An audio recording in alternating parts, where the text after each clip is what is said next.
Hello guys, అందరూ ఎలా ఉన్నారు? మేమైతే చాలా బాగున్నాం. ఇది మా ఫస్ట్ ఫుల్ వీడియో అండి. యాక్చువల్లీ మేము పెట్టే ఫస్ట్ వీడియో ఏదైనా హెల్ప్ఫుల్ వీడియో ఆర్ ఎవరికైనా హెల్ప్ చేసే వీడియో అయి ఉండాలనుకున్నాము. అండ్ ఈ రోజు మా వారి బర్త్డే కూడా అవ్వడంతో ఈ రోజే వీడియో పెట్టాలనుకున్నాను. సో ఇంకా తన బర్త్డే కదా, అలా సరదాగా దాబాకి వచ్చాము. మంచి ఫుడ్ ఎక్స్పీరియన్స్ ఉంటుందని ఇంకా తింటూ ఆలోచిస్తున్నాము. అనాథాశ్రమం గానీ ఓల్డ్ ఏజ్ హోమ్ కి గానీ వెళ్దామంటే తన వర్క్ టైమింగ్స్ కి సెట్ అవ్వదు. ఇప్పటికిప్పుడు ఎవరైనా నీడీ పర్సన్ కి హెల్ప్ చేయాలి ఎలా అనుకుంటుంటే, వింటర్ సీజన్ కదా, బ్లాంకెట్స్ డిస్ట్రిబ్యూట్ చేద్దామని తను అన్నాడు. సో ఇంకా లేట్ చేయకుండా స్టార్ట్ అయ్యాము. దారిలో ఒక షాప్ లో బ్లాంకెట్స్ కొన్నాము. అక్కడ వీడియో తీయడం కుదరలేదండి, అందుకే వీడియో పెట్టలేదు. అలానే పెట్రోల్ కూడా కొట్టించి బయలుదేరాము.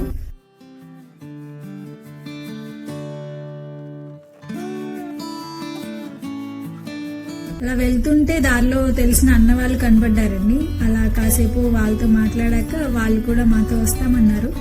ఇంకా అందరం కలిసి తిరగడం అయితే స్టార్ట్ చేశాము. ఇంకా మాకు కనపడ్డ ఫస్ట్ పర్సన్ తినేనండి.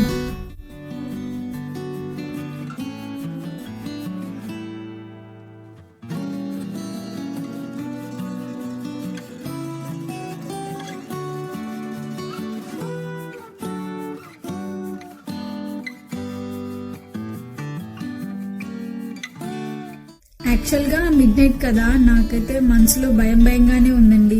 కానీ ఒక్కటండి, తప్పు అనేది ఎంత ధైర్యంగా చేసినా తర్వాత భయంతోనే బతకాలి.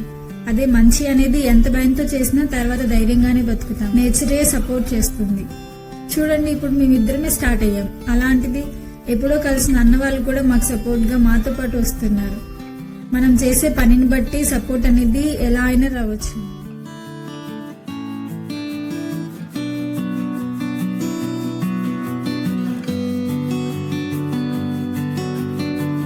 సారీ అబౌట్ ద స్టెబిలిటీ అండి. యాక్చువల్ గా నాకు వీడియోస్ తీయడం అంతగా రాదు, తనైతే బాగా తీస్తాడు. సడన్ ప్లాన్ అవ్వడంతో ఏదో ట్రై చేశాను.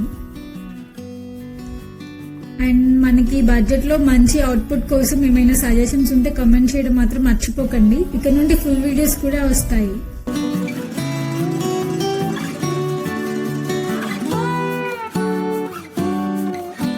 ఆల్మోస్ట్ మా ఏరియా సరౌండింగ్స్ అన్ని తిరిగామండి. మెయిన్ సెంటర్స్ కూడా కవర్ చేశాము. వీలైనంత వరకు ఇవ్వడానికి ట్రై చేశాము.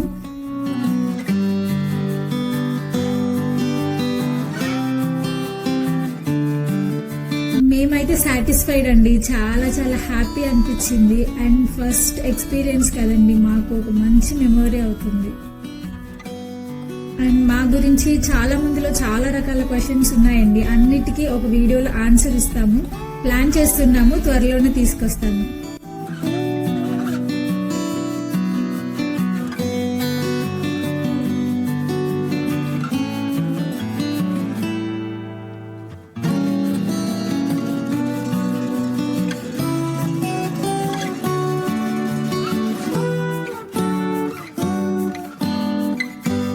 అలా వెళ్తుంటే ఒక తాతయ్య గారు కనపడ్డారండి. ఆల్రెడీ బ్లాంకెట్ ఉందిగా అనుకున్నాము, కానీ పక్కన పడేసిన ఏదో పట్టాన్ని కప్పుకున్నారు.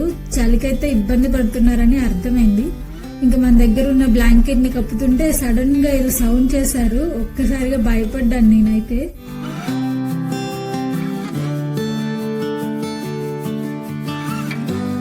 ఇప్పుడు టైం వచ్చేసి ఆల్మోస్ట్ 12:30 అయిందండి.